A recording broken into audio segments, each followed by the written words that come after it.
Shalom, jumpa lagi dengan saya Yohana dalam acara ABLM. Anda bertanya, Lasma menjawab. Hari ini ABLM akan membahas pertanyaan dari Hana Bintari, Semarang, Kota Semarang. Pertanyaannya Ibu, dari Ibu Hana Bintari, apakah kesembuhan itu ada waktunya, maksudnya dia sembuh, waktunya itu kehendak Tuhan, atau karena iman kita? Nah, dikatakan bahwa di Alkitab ada orang yang buta sejak lahir. Nah, itu dia buta untuk menyatakan kemuliaan Tuhan. Seperti itu, Bu. Nah, Ya. apakah iman atau memang ini time-nya waktunya Tuhan? Ya. Gimana? Apakah kesembuhan itu waktunya Tuhan? Betul, saya setuju. Ya, maaf. Contohnya lagi nih, ke saya sendiri. Lebih baik ngomong sendiri, karena di Alkitab, ya toh. Ini saya pribadi. Tuhan kasih saya karunia macam-macam kesembuhan, ya. Tapi kok tiba-tiba saya mengalami kesakitan. Nah itu tuh, kesakitan yang saya miliki bisa karena alam, bisa karena orang nggak suka. Itu dua. Tapi untuk apa? Dinyatakan kemuliaan Tuhan atas hidup saya sampai hari ini. Kan punya pelayanan saya kan unik, ya, antik. Tiba-tiba ada orang lah, yang terakhir lah tuh 2 tahun yang lalu, nyantet 3 orang, 3 wanita, 3 kota. Tapi itu istilahnya Tuhan bawa untuk menunjukkan bahwa kuasa dalam diri Lasma yang disantetnya akan kena. Karena apa? Lasma berbeda. Tapi ada orang juga disantet kena nggak? Kena. Cuman masalahnya kembali. Itu tadi Bu, ada luka nggak? Nah, yang lalu kan Bu Kristi nanya kan, hidup yang luka. Jadi kita punya karunia, kita seorang pelayan, tapi masih ada luka, masih punya sisi gelap, habislah. Nah, makanya Pak Wijaya yang lalu tanya kan, bisa nggak orang Kristen di santet? Bisa, ini korbannya. Ya, bahkan paranormal yang ketemu ngomong, cuma diperjelas dengan saya punya mentor pembapaan saya, Timothy Parengkuan. Dari situ baru saya tahu 3 kota dan 3 perempuan. Tapi kalah power. Nah di sini saya cuma bilang begini, Tuhan nyatakan kuasamu di atas paranormal itu. Orang itu gila atau mati, haknya Tuhan. Sama waktu saya ditelepati tahun berapa ya, saya lupa, berarti 20 tahun yang lalu lah ya. Bagaimana saya ditelepati, saya sempat hilang ingatan 3 hari Bu. Ya, saksi hidup saya ada mentornya tuh, Pak Joni Sumanti dan istri, dan kakak rohani saya dan ponakan-ponakan angkat semua, dan ibu rohani saya. Kalau dilihat 3 hari saya tidak sadarkan diri, surga dan neraka, itu pengalaman yang mahal bagi saya. Satu, karena saya mau lari dari panggilan Tuhan, nggak mau jadi misionaris, nggak ada cuan. Karena apa? Saya selalu hidupnya sosial dari dulu sampai hari ini. Makanya kadang kalau saya mau minta sesuatu kelas jemaat, kadang jemaat minta hitung-hitungan. Itu buat siapa? Ya toh? Dia mau kasih buat diri saya, buat orang lain nggak boleh, kan lucu. Karena firman Tuhan katakan apa? Kasihi, ya toh? Mengasihi itu lebih baik daripada membenci. Nah, di satu titik, di situ saya mengalami surga dan neraka. Hari itu saya sempat dibawa ke surga. Nah, lucunya kalau orang punya kesaksian, saya melihat surga, saya nggak menghakimi loh, sorry ya. Cuma saya bilang ini benar gak sih Tuhan ada surga? Nah, hari itu waktu saya jatuh cinta dengan Tuhan di masa muda saya, ada namanya Robert Liardon. Pernah dengar kan? Pernah dengar namanya dong? Saya tertarik dengan bukunya tentang apa? Saya melihat surga. Wih, kok yang mesti saya di telepati baru saya lihat surga, karena saya mau lari dari panggilan. Bayangin, masih ada serangan, gitu. Sampai yang menjagai saya, kakak dan adik saya. Saya bilang, waduh, kalau saya tidak dijagai sampai pagi, hilang itu. Terus Tuhan cuma bilang begini, orang itu mau diapain? Aku kasih meninggal ya. Saya bilang, jangan, gila aja, biar ditunjukkan kuasa Tuhan. Contoh kayak Daud Tony, betul nggak? dengan bapak rohaninya kan Pak Pinky orang Solo. Tony itu dulunya apa? Nakal tau? Karena keturunan kan dia punya ilmu. Ternyata dia dibikin gila. Sampai 1 bulan lebih atau gimana, dilayanilah dengan hamba Tuhan yang biasa, Pak Pinky dan Ibu Deborah. Ya, sampai terjadilah kelepasan dan pelepasan. Sama.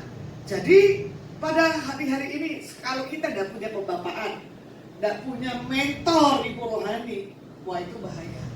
Jangan karena dia lihat pembapaanku masih muda, dia nggak juga. Tapi kalau dia punya urapan, dia sudah teruji, ya nggak masalah, ya. Nah, di situ akhirnya di saat Tuhan sudah melepaskan bebaskan saya, 1 minggu saya dikurung. Nggak boleh kemana-mana sama ibu rohani saya, sambil di kafan. Makanya ibu rohani saya marah. Udah tahu Tuhan panggil dia sebagai penginjil, udah tahu Tuhan perlengkapi dia, memang ini anak nakal. Nah selalu begitu. Udah begitu apa dijitak kepala saya. Tapi jadi ketemu lagi mentornya Hana Lili Pali, lebih galak. Ketemu lagi mentornya Ibu Omarika, lebih galak lagi. Waduh, saya bela untung saya diketemukan mentor-mentor yang dahsyat. Tapi lucunya, mentor-mentor saya ini sakit. Ya tapi memang Tuhan izinkan. Tadi saya bilang, penyakit itu juga karena apa? Alam. Ya? Penyakit bisa juga karena dibuat. Penyakit bisa juga karena kejadian. Udah tahu kita punya kelemahan ini, tapi kita mencobai, nggak bisa. Makanya tadi dikatakan ada orang buta sejak lahir dinyatakan untuk bisa melihat, menyatakan kemuliaan Tuhan. Itu betul. Maaf, bukan saya mau nyombongkan diri. Kalau saya menapak tilas waktu saya pelayanan penginjilan ya, di tahun 2000 lah ya, saya tergabung di gereja GBI Pastor Niko. Saya penginjilan ke desa-desa tahun 2000. Di situ Tuhan banyak berbicara, maaf ya. Itu rumahnya bilik. Tahu bilik? Gentengnya bukan genteng bagus. Ya, saya tidur di tanah yang digeprek-geprek pakai itu. Tapi itu gembala dengan gitar yang pas-pasan udah mau pecah. Udah pecah sih. Tapi dia kuat-kuatnya saya kira gak punya duit. Dia penyembahan. Eprek, selalu jam 2 pagi misionaris dibangunin. Di situ ada suara Tuhan. Saya harus ngomong di atas tim daripada misi di situ, tapi saya nggak mau. Kenapa mulut saya begini ya Tuhan? Kok patah? Nggak berhenti. Tiba-tiba saya diginiin. Saya pikir teman saya yang nakal gitu kan. Lu geplak kepala gue ya? Enggak, orang gue doa kusuk. Sama seperti Samuel. Waktu dipanggil, ya kan? Makanya ditanya, ya Bapak, apa ya kau ingin nyatakan? Di situ baru saya punya karunia menyampaikan isi hati Tuhan. Jadi memang pagi itu jam 3 Tuhan pakai mulut saya untuk berbicara. Sepanjang nama pelayanan penginjilan di Pulau Lampung ini, kamu akan melihat banyak mujizat-mujizat Tuhan yang dinyatakan. Baru nubuatannya pagi. Ya, jam 3 ternyata kita baru jalan jam 8 pagi. Ketemu tuh manusia-manusia. Kita bikin pelayanan spektakuler. Tuhan buat mujizat. Nyatakan kemuliaan Tuhan. Sampai heboh Bu di kampung itu. Sampai heboh lah di departemen misi. Gembala-gembala minta apa, dikirim lagi lah Mas Yanturi. Saya bilang nggak mau kalau uang saya kecil. Karena apa? Namanya kita penginjilan, dikasih uang dikit, buat apa? Pernah hari itu terlantar di hutan, gak ada sinyal, gak ada uang, gitu. Karena pas-pasan makan di situ. Saya telepon departemen yang mengundang saya, tolong kirimin uang. Saya terlantar di hutan 1 malam. Belum ke lokasinya. Tapi yang orang misi-misi yang lain tahu peminta uang gak dikasih. Tapi seorang Batak telepon dikasih. Jadi orang pada ngikutin saya pelayanan misi bareng-bareng karena apa? Pasti dijamin. Berarti Batak dipercaya. Makanya jadi orang yang suka bohong. Sampai hari ini pun orang banyak mempercayakan. Itu aja. Jadi dari sharing jawabannya tadi dari Bu Lasma tadi bahwa seharusnya dimulai dari mengapa ini kesembuhan, berarti ada sakit penyakitnya ya, Bu, Ya. ya. Dan bisa disebabkan dari oleh diri sendiri, busa alam, Betul. atau juga mungkin ada orang yang nyerang, Betul. atau mungkin ya untuk menyatakan kemuliaan Amin. Tuhan, seperti itu ya Bu ya. Jadi kalau dia sembuh, ya bisa jadi ini memang waktunya Tuhan ya Bu ya, Betul. kehendaknya Tuhan. Betul. Juga iman ya Bu ya. Yang tadi kan Betul. kalau serangan, kalau imannya kita nggak kuat atau kitanya Betul. kena ya Bu ya. Ya. Ya kalau sembuh tuh pasti ada iman ya Bu ya. Amin, Dia amin. tercatat ya, kalau walaupun didoakan tapi nggak punya iman ya nggak sembuh ya Bu ya. Amin. Jadi mungkin harus dua-duanya berpadu ya Bu. Betul. Gimana Ibu? Betul, berpadu Betul. dua-duanya. Makanya waktu saya disantet kan saya nggak ngerti, saya pikir lambung saya yang rusak. Udah 5 dokter loh. Dan saya nggak tahu dokter yang satu ternyata kasih saya morfin. Setiap minum, bawaan saya tidur, jantung saya kejut-kejut. Saya bilang gini, saya kan pengobat, kok kalah dengan morfin? Saya peminum, kok kalah dengan obat yang ini? Saya tanya adik saya, pantas nemu obat ini nggak nemu di mana-mana. Ternyata adik saya bilang apa? Ada unsur morfinnya. Bayangin, cuman saya bangun lagi spirit penyembahan 1,5 bulan, santet itu nggak ada lagi. Berarti orangnya tetap ya Bu ya. Tetap. Kenapa kita punya iman maksudnya Betul. besar seperti itu? Ya doa kembali lagi ya Bu. Ya, ujungnya doa lagi. Doa yang begitu kuat ya. Berarti dengan kata lain kalau memang ini ada hal yang kepahitan, kesembuhan, penyakit ini berarti ditelusurin lagi seperti kemarin ya Bu ya.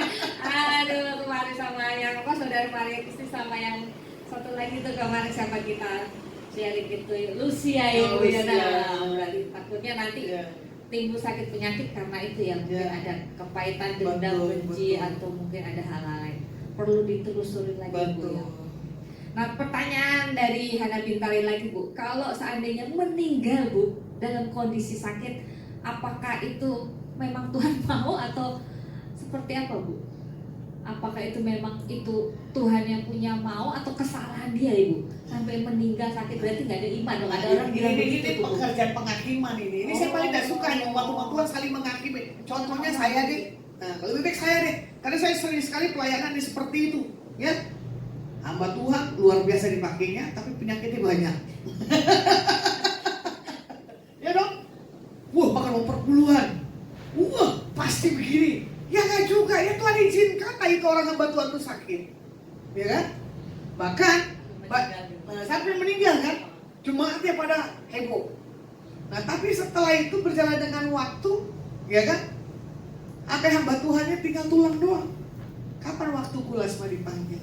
Masih belum, Pak. Loh, aku udah habis begini badannya. Nggak apa-apa, karena Tuhan menyatakan kemuliaan atas hidup. Ternyata apa? Sembuh. Nah, tapi kalau Tuhan sudah ngomong, kalau Tuhan nggak ngomong, jangan.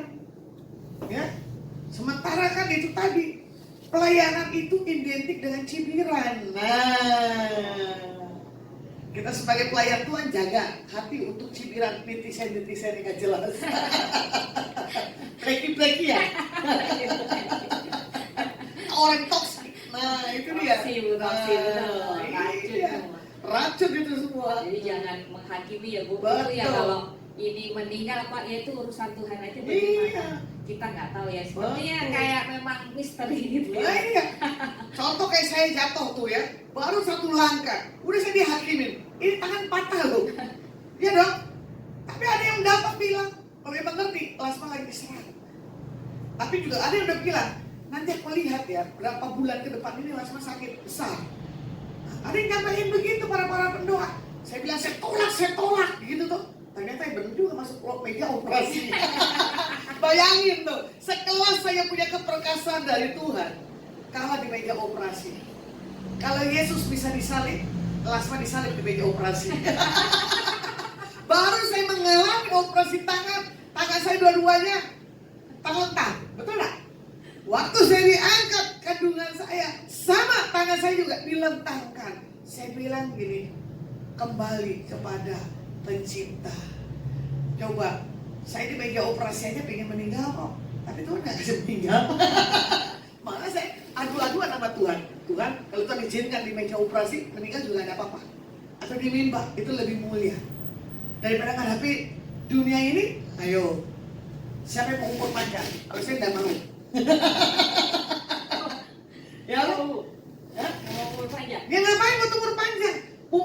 dong kayak Melisa dan Melinta. Aduh.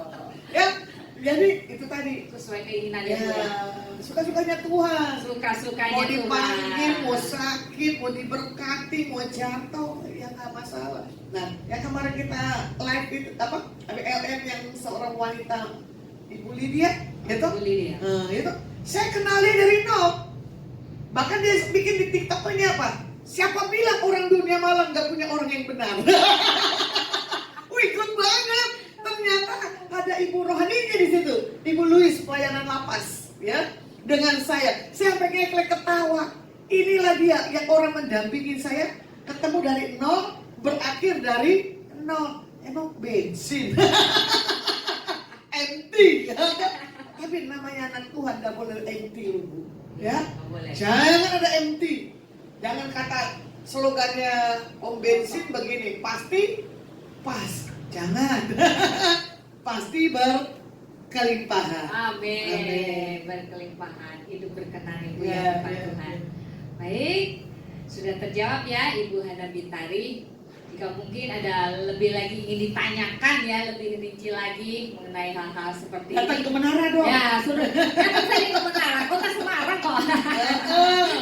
Lebih jelas Enak lagi ngobrol-ngobrol, ya. ngobrol-ngobrol Ya. lagi dengan Ibu Lasma lebih lagi gitu ya. Sambil dilayani Ah nanti. ya, lebih layanin lebih lagi gitu. Jadi nggak ada luka-luka ya. Ada luka, sembuh ya Bu ya. Amin, Iman, dengan iman bersama Tuhan. Baik, saudara-saudara, jika ada pertanyaan yang ingin diajukan oleh Ibu Lasma, bisa chat di WA ABLM 0877 8826 0871.